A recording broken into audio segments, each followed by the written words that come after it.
এরপর MP production থেকে বেরিয়ে তিনি অন্য প্রোডাকশনের ব্যানারে কয়েকটি ছবি করেছিলেন, যার মধ্যে উল্লেখযোগ্য নীরেন লাহিড়ীর আরবিয়ান নাইটস এবং বনফুল। বোম্বের লোকজনের হাজার প্রলোভন সত্ত্বেও কানন দেবী কলকাতা ছেড়ে যাননি। তিনি বলেছিলেন, যদি আমাকে নিয়ে ছবি করতে চান তাহলে আপনাদের কলকাতাতেই আসতে হবে। বোম্বের প্রযোজক লক্ষ্মী দাস দেবকী কুমার বসুর পরিচালনায় কানন দেবীকে দিয়ে একটি ছবি করে নিয়ে যান। ছবিটির নাম ছিল কৃষ্ণলীলা। এই ছবিতে রাধার ভূমিকায় কানন দেবী।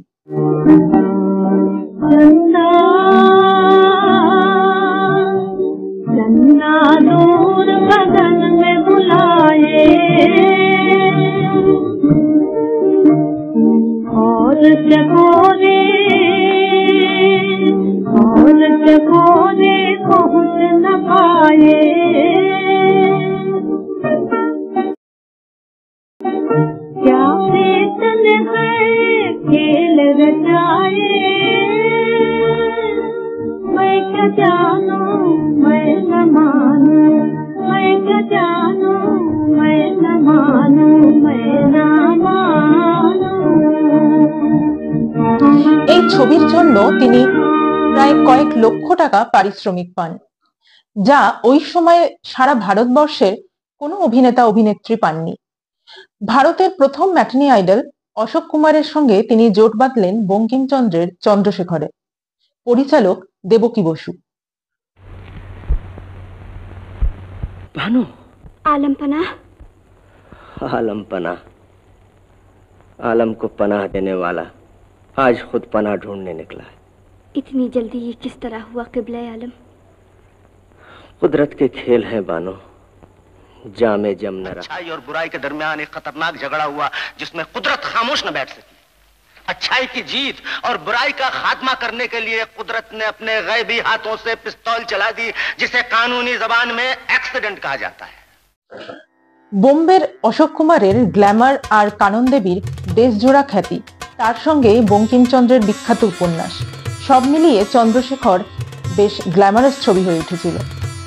1941 সালের 14 নভেম্বর লাইট হাউসে সাড়ম্বরে মুক্তি পায় চন্দ্রশেখর।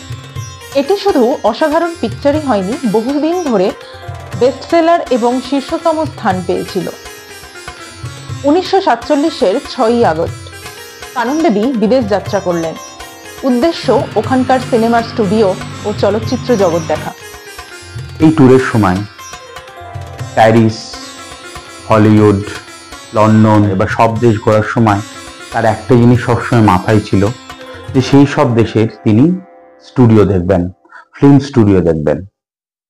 এই সময় হলিউডে এমজিএম বিখ্যাত এক স্টুডিও ছিল। এই স্টুডিওটি কয়েকশো একর জমির উপর। তিনি এই স্টুডিও দেখতে গিয়ে অবাক হলেন। দেখলেন যেন এক বিশাল কারখানা, সিনেমা তৈরির একজন বিশাল কারখানা, যেখানে উন্নত ধরনের যন্ত্রপাতি, সেট, বড় বড় মেকআপ রুম, ক্যামেরা, উন্নত প্রযুক্তি। তার এইসব দেখে উপলব্ধি হলো আমাদের দেশের শিল্পী, টেকনিশিয়ান, পরিচালকরা কত সীমাবদ্ধতার মধ্যে কাজ করেন। তাদের ওই একমাত্র শিল্পের প্রতি নিষ্ঠায় ভারতীয় সিনেমাকে এই জায়গায় নিয়ে এসেছে। ওইখানে ওইসব সীমাবদ্ধভাবে কাজ করা মানুষদের রিপ্রেজেন্টেটিভ ছিলেন তিনি। তার উপলব্ধি ছিল এত রকম সুযোগ সুবিধা পেলে তার দেশ কোনো অংশে পিছিয়ে থাকতো না, বিশ্বসেরা হয়ে উঠত।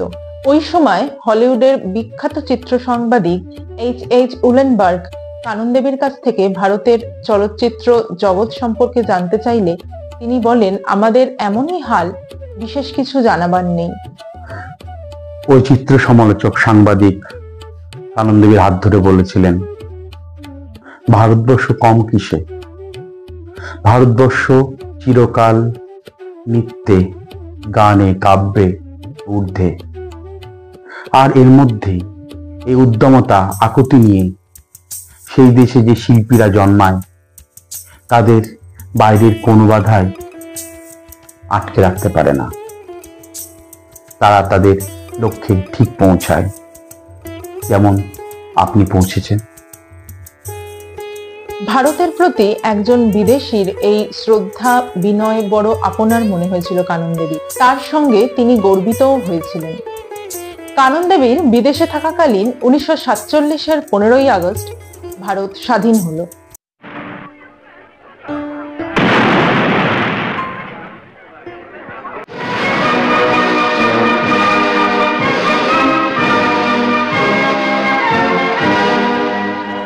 Destiny, and now the time comes when we shall redeem our pledge, not wholly or in full measure, but very substantially. At the stroke of the midnight hour, when the world sleeps, India will awake to life and freedom. ওই দিনই বিদেশের মাটিতে India হাউসে ভারতবর্ষের ত্রিবর্ণ রঞ্জিত পতাকা উত্তোলন হলো। তৎকালীন ভারতের হাই কমিশনার শ্রী কৃষ্ণ মেননের অনুরোধে কানন দেবী গাইলেন আমাদের যাত্রা হলো শুরু।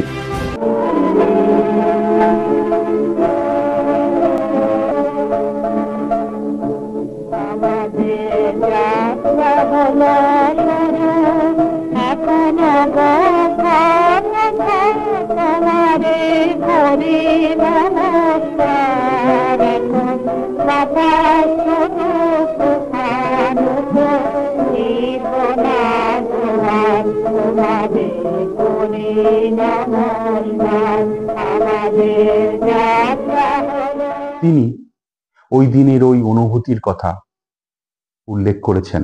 গান জীবনে অনেক গেয়েছি, কিন্তু সেদিনের সেই আত্মহারা উল্লাসের উপলব্ধি আমার কাছে এক নতুন অভিজ্ঞতা।